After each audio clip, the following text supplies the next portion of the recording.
Hey, Lakeshore. I'm here today with Mark Dulaney, and Mark has been attending Lakeshore for about 3 years now, and he has helped me over the last 2 years to really gain control of my physical health.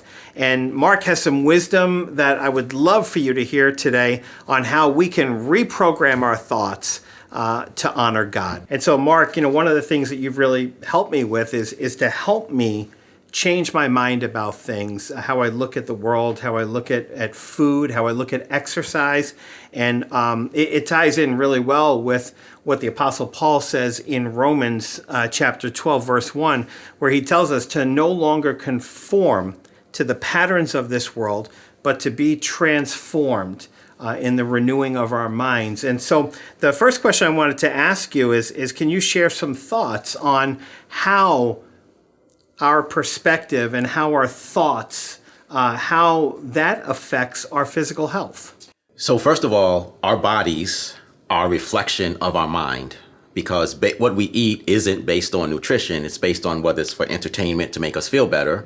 And whether we exercise or not has nothing to do with not knowing what to do. It's always about, do I really feel like doing it? Is this how I want to spend my time? And so that idea of our bodies, reflections of our mind, not only goes to our bodies, it really is our bank account, our marriage, all of our lives is a reflection of our minds, the things that we say to ourselves, we tell ourselves we should do, our priorities. And setting priorities is a big part of also transforming our minds. And so what do you find that people, how do people mess up their priorities when it comes to their physical health? I'm careful not to use the term mess up. I'm more careful the term said we all have a normal. Yeah. We have a normal to how we look at the world. And it's based on our parents, our schooling, when we're children, our friends we hang out with, and then it becomes a crest of what news we look at, what church we go to, what everything makes us a normal. And we look at the world through our normal. Yeah. And so if everybody's that we know, normal becomes eating chicken wings, pizza, and that's what we'll do. If it becomes a healthy lifestyle, that's where parents really can shape their children's future through how they put food on the table. So that's normal. Second way is specific. It's a perspective. So we're big at inviting people to come to Lakeshore, right? So let's use that one. It relates to food and everything else. Right now, today, what I do is based on my specific perspective. And the perspective is made up of three things: my beliefs about the topic. Secondly is my chances of success. And thirdly are how's this going to impact my status? Yeah. So whether it's what I eat with other people, whether I invite someone to come to church, it's all about, am I going to be successful at this? Is this something I believe I should be doing? And most importantly, how will this impact my status amongst the people I care about? Yeah. And somehow or another, eating everything in sight improves people's statuses in their mind. And it's a strange thing, but if I could get them to focus on the doctor's visits, the chances of getting cancer, the chances of getting diabetes, and how that's going to impact their status, they might see food differently. Yeah.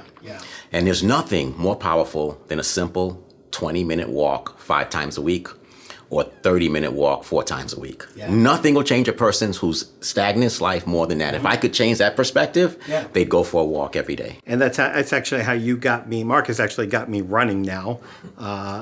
2 years ago, I told Mark, I hate running. I can't stand it. I will never run. And now he's had me run a 10K, a 5K, do a personal triathlon. And I don't say that to brag on me. But what I say that is, going back to this idea of a normal, normal for me was not running and not really exercising and not making that a priority in my life. So you've shared that normal is not necessarily healthy.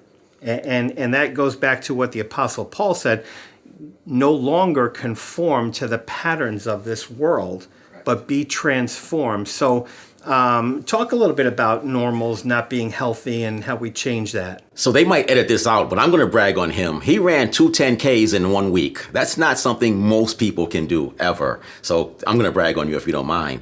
But the idea of transforming our mind, it has a lot to do with what is our actual priority And it comes down to something I simply call 10 minutes versus a lifetime.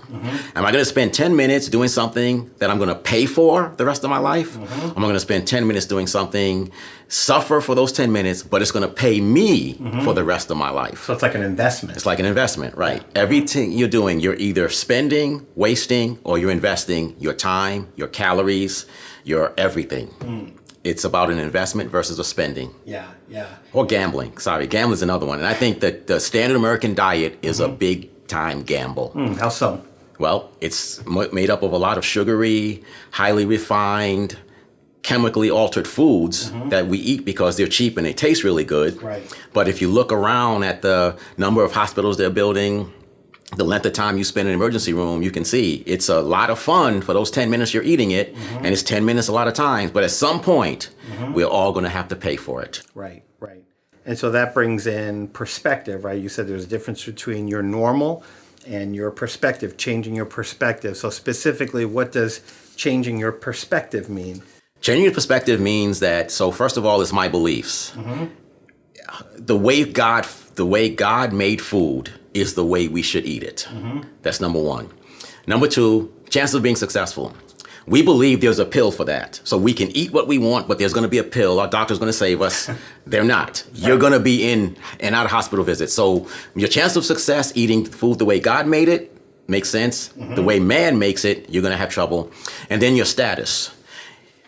There's nothing that will weaken your self-status than not being able to walk, than limping, than being like some people to cover up because their status is so low from being overweight. They make terrible relationship decisions. They make terrible more food decisions, terrible financial decisions because they're really ashamed of who they are because they don't like the way they look. And one of the things that you've really talked to me about is this idea of stop lying to yourself. Yeah, unpack that for our guest today. So I think there's a number of different types of lies. I think there's the obvious lies that you tell yourself about how great you are when you know you doubt this area. I think that's an obvious one. We know those lies. I think the ones that we're not aware of is where we're ashamed of ourselves. Like I talked about how we look. And I talked about some of the other things that we do in secret, but they kind of show and they kind of come out and they make us ashamed. I think there's a lot of people who cannot, and I know I'm taking away from the week 3, but in relationships, if you have shame in a relationship, you cannot fully give yourself to that person. If you have shame anywhere in public, you will behave differently than you would normally want to behave out of shame. That's where that status and perspective all comes in at. And so, just a really quick story. I have prostate cancer. I was diagnosed back in December. I realized literally a week ago that I had been hiding because I was ashamed that I had cancer. Shame doesn't have to come from a source that's also public. It could be anything that we feel bad about that we want to hide. That's the source of shame, and the other thing is a source of guilt. Those things will actually cause us to deplete our power, our strength, and our will to do God's will. So when it comes to our physical health specifically, what kind of lies do you hear people telling? The biggest one is there's a pill for that. My doctor's going to save me. Whether it's from a vaccine, whether it's from a prescription, no matter what it is, we're inundated on television with prescription drugs, and we kind of believe there's a pill for that and the doctor's going to save us. But once your body breaks down to a certain point, you're just doctor visit after doctor visit, pill after pill. You'll take pills to counter the side effects of the pills you're taking, which you're taking for another disease that causes. It's funny how many pills people take. And then another part of a lie is somehow or another we have this fantasy that everything's always going to work out even when we do everything wrong. And we eat wrong, we don't exercise, and somehow we think that when we're 60, we should still have all the health, energy, and vitality that we should have. And is there any ways that you help people to see that they are lying to themselves? They may not even realize it, that they're lying to themselves. So how do you get someone to see that? So when I work with someone, the first thing you remember we had you do was take off all your clothes, stand in the mirror by yourself. I wasn't there, just to be clear. He was not there, I promise. Take a look at yourself and tell me what you see. Yeah. And that's the first way to stop lying. You cannot lie when you look at yourself in the mirror. It's very hard to, at least. Yeah. And if you don't like what you see, then you need to make a change. Secondly, if your clothes are constantly getting a size bigger every 6 months or a year, that's another sign that something's not happening right. Energy. we should have enough energy to get through the day. When we don't, that means we're not eating properly. Yeah. I tell people for every minute you exercise, you'll get back 2 to 5 minutes at the end of the day. So a 30-minute workout could give you 2.5 hours of usable, productive time instead of vegging out on the couch in front of television. Yeah, so true. Yeah. Very good. And then the last thing I would say is, would you want your children to do what you're doing? That's always a good question. Would I really want my children to eat this way? Would I really want them to, live this way, to feel this way in my body? How you feel goes a long way to determining how productive you can be. Yeah, and it's not just necessarily eating or exercise. Part of it could be stress management as well, right? So any thoughts regarding either the lies that we tell ourselves when it comes to stress or how to change our perspective on that? Yes, put yourself first. Now, when I say that, it sounds like a selfish thing, right? So let me just say this. We get pulled in every direction by everyone else, right? But if we put ourselves first, then we can put what's our priority to us first, which could be God. Hopefully it's God, right? It's got to be God, right? Yeah. But also our health, also our family. Yeah. So many people, especially really good, godly women, they're running in 20 different directions, taking care of everybody else. At the end of the day, they have no time for the things that matter. Yeah. And a lot of those good, godly women end up in broken marriages, end up in broken health situations, and one day their body just fails them. Yeah. So put yourself first.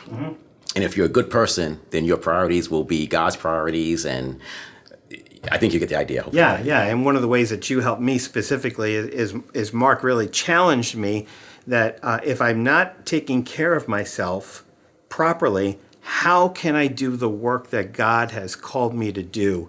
And that was one of the lies that I was telling myself. I can do this. I have enough energy to do this, and I have enough stamina. But really, until I started putting my health as a priority, the truth is I didn't. I was exhausted at the end of the day, and at the end of the week. My week typically ends on Thursday night because Friday is my day off, and so but by Thursday night I was useless. And then the other thing is, when your body breaks down, whoever is listening to me right now, if your body breaks down, then everyone in your life suffers as much as you do. And then those people can't do the will of God because they're taking care of you. Yeah. So there's a tremendous impact when one person fails. And cost. Yes. And cost. Yes. Yes. And they might edit this out, but the Affordable Health Care Act is affordable to the government. It's not affordable to most people. Yes. Very good. Very good.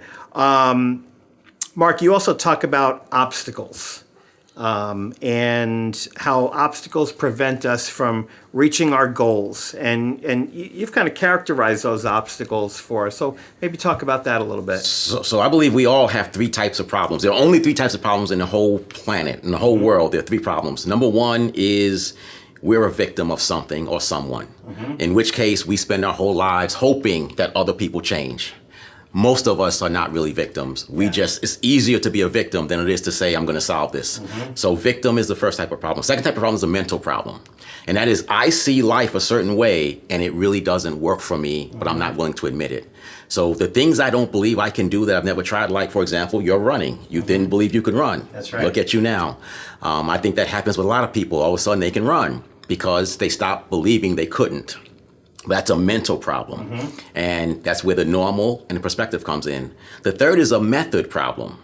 So people say, I'm going to eat better and start exercising. They go out and they try to run a 10K and they try to eat nothing but vegetables. That's destined to fail. That's a method problem. The best method is take the first step. Just take the first step. Just go for a 20-minute walk. That's it. If you can't do 20, do 5. But then next day do 6, the next day do 7. The other thing is, cut out one thing. Biggest, simplest thing you do, drink more water than anything else. Drink more water than anything else, and then the rest of it will happen step by step by step. The biggest method problem is trying to do everything in the first day. You burn yourself out. So victim, stop being a victim. We don't have to be victims. God made us to be strong, bold, and powerful. Stop being a victim. Number 2, change your mind, you'll change your body. And number 3, first small step, second a little bit bigger, they're a little bit bigger. And before you know it, in 2 years, you'll be running 2 10Ks in a week. I'm really proud of you for that, Frank. By the way, that's a major accomplishment. Yeah, thank you. Thank you. I appreciate your help with that too. So in closing, Mark, if you could say one thing to our guest today to help someone make the decision to begin taking control of their physical health, what would be that one thing you would say to them to encourage them? Life is a journey. Everything when it comes to a journey, but there are only 3 steps that matter in every journey. The first is the steps we don't take. Everybody who hears my voice knows what they can do next, even if it's just from this interview. Yeah. So steps that you don't take, they matter. Secondly, the wrong steps. I had a friend, he was married, he used to say, I made a left when I should have made a right, which meant he went somewhere instead of going home. Right. That's a wrong step. Yeah. They will always come back to bite you. And then the third thing is the only step that really matters is that you take the next step. Yeah. If you just take the next step, you'll be amazed. So Pastor Vince would say, we want to invite people to his church, say hello to someone and say, hey, I'm doing something, come to our church. You want to eat better? Eat one less wing. If you can't stop eating them completely, eat one less, then one less. Drink more water than anything else. It's always the next step that should be your priority. Yeah. It doesn't matter if you can't see the finish line, but if you can see the next step and you take it, the next 2 or 3 steps will be exposed. Yeah. So just take the next step. Thank you so much for sharing your wisdom and your advice here today on how to transform your thinking with our Lakeshore family. Thank you. I want to thank you because you helped me transform my thinking, and all glory and honor goes to God because he gave me the wisdom to do this. Outstanding. Amen. Thank you.